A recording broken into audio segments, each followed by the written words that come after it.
absolutely honored to be here. And I'll be honest with y'all, I can't even fathom 35 years.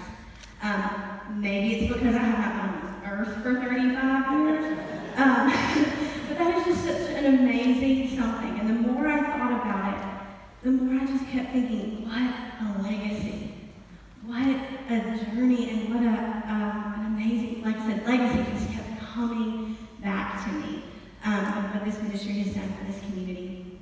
Like Tammy said, I have grown up in the pro-life and crisis pregnancy center ministries. There was one in my hometown, and I have vivid memories. My parents actually stuffed the newsletters for that ministry, and that was before it was all digitized, and so they had to do everything by hand, and it had to be by zip code. And so I have memories of childhood going, don't touch. And then it got to the point of, you can stick the stamp, but don't touch anything else. And so I'm pretty sure I ran the halls of that pregnancy center. Mom was up there working with those girls. And so it has just been a heart of mine, something I have been a part of for my entire life. But it wasn't until I got older and the more I began growing in my story and growing in who I was, that I really realized that my story starts long before that, long before running those halls and playing with the stamp machine kind of thing. And I tell people all the time that I shouldn't be here. And I know that sounds like a really cheesy headliner from a celebrity magazine kind of thing, but it's true. I shouldn't be here today. But in order for me to really communicate why I shouldn't be here, if you'll allow me, I first need to tell you about Kimberly. Because Kimberly is where my story starts, and Kimberly is where I really began to see the hand of God in that. So, when Kimberly and my life first intertwined and we first started, our life first came together, she was a high school senior. And she was the epitome of your normal, average high school senior. Activities at school, activities with church and friends and all this kind of stuff. There was nothing exceptional about her. We're all exceptional because God creates us in His image, but in the terms of what you would see, there was nothing exceptional about her. She was the epitome of just a normal teenager. But Christmas of her senior year, her world changed. Because over Christmas break of her senior year, Kimberly was raped by two unknown men. So she's now 17, 18 years old, and this has happened. What do you do with that? How? What? I can imagine all the questions that ran through her mind. Why me? Why them? How come? All the things. She doesn't know. She just knows what happened. And now she's got to figure out, how do I go on? Because life doesn't stop. We all know that. When we get to those hard bumps, when we get to those tragedies, when we get to those unknowns, life doesn't just stop. We have to keep going.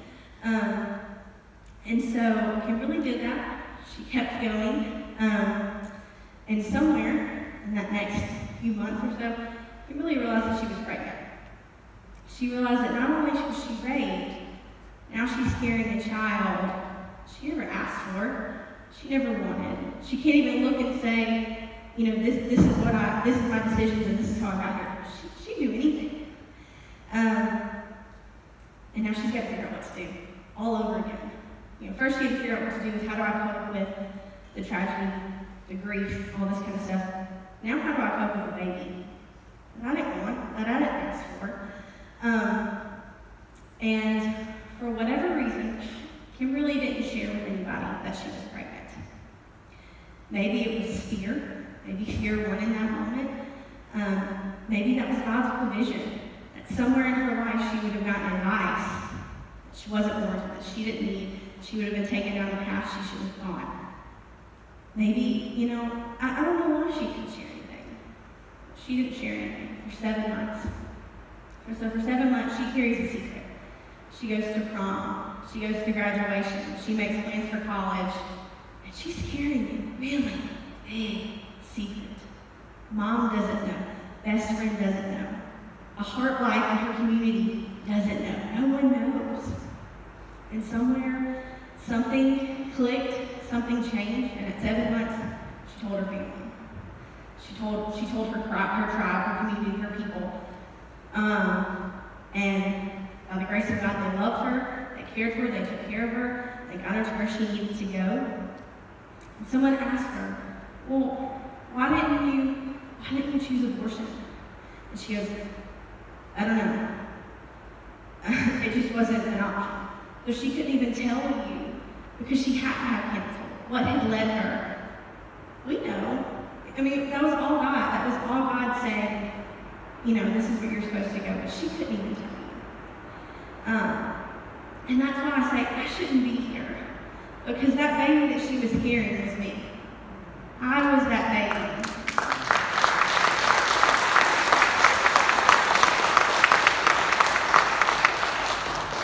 I was the baby that was conceived and raped.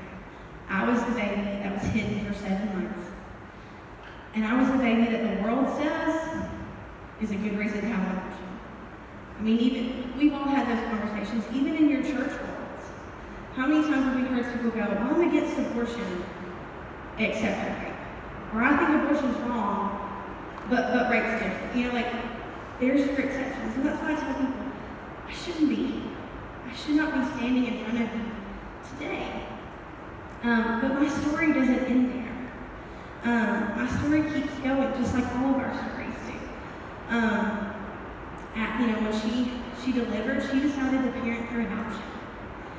She realized that as a 17, 18-year-old, that she couldn't give the baby that she loved so dearly the life that she wanted that baby to have. She wasn't ready. She didn't have the resources. She was scared. All the things that we see at HartLife, all those questions. And so her decision was to parent through adoption. And so a month after I was born, I was handed over to my parents, who are actually here tonight, and got my forever family. I got my forever name. I got my forever story. And that's another thing that I say, I shouldn't be here. Because we've all watched the news. We've all seen those stories. We've all had conversations with people where babies babies are given and babies are born, and then that life just spirals out of control. They end up in unhealthy situations. They end up in, things that aren't wonderful and peachy and great kind of thing. And that could have been me. As much as my birth mother loved me, she was 17. I could have ended up with that mom working 2 jobs, or living with grandma, or, going from friend to friend, because she didn't have those resources. So not only did she get me here to this earth, she also got me to a forever family that could love me and care for me and keep me. So I shouldn't be here, but I am here. Because just like you and you, I was created on purpose and for a purpose. And we lose sight of that.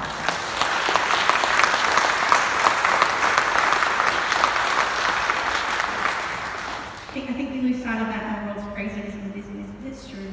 We were all created on purpose and for a purpose.